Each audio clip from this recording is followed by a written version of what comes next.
Leo nataka niwachane ukweli wa shenga. Mshenga unamkabidhi barua apeleke ukweni.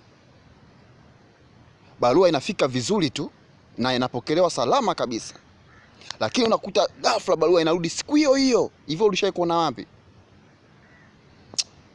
Unasema kwa vile barua yangu imekataliwa na nimekosa mke, haina shida. Basi ngoja nifungue barua yangu, nichukue pesa yangu nifanye mambo yangu mengine. Unaifungua ile barua, unakutana na shilingi 5,000.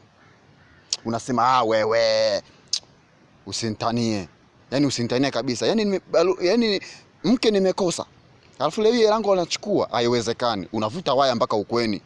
Unajitambulisha pale, jamani mimi ndio yule kijana ambaye nataka nioe binti yenu, lakini kwa bahati mbaya imekuwa sio riziki, nimekosa binti wa kuoa. Je, mimi kati kwenye barua hiyo nimeweka shilingi 100,000, mbona kuna kuta shilingi 5,000 imerudi? Wanakujibu wakwe, wanakwambia hivi, sisi wenyewe barua hiyo tumeipokea na tumefungua ndani tumekutana na shilingi 5,000 tu. Tukaona uvivu kuisoma hiyo barua, tukaamua tuirudishe tu.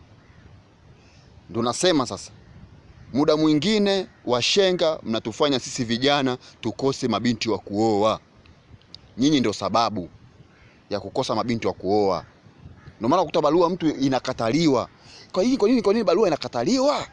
Kwa sababu ya mambo hayo tu. Washenga mnadokoa hela kwenye hizo barua.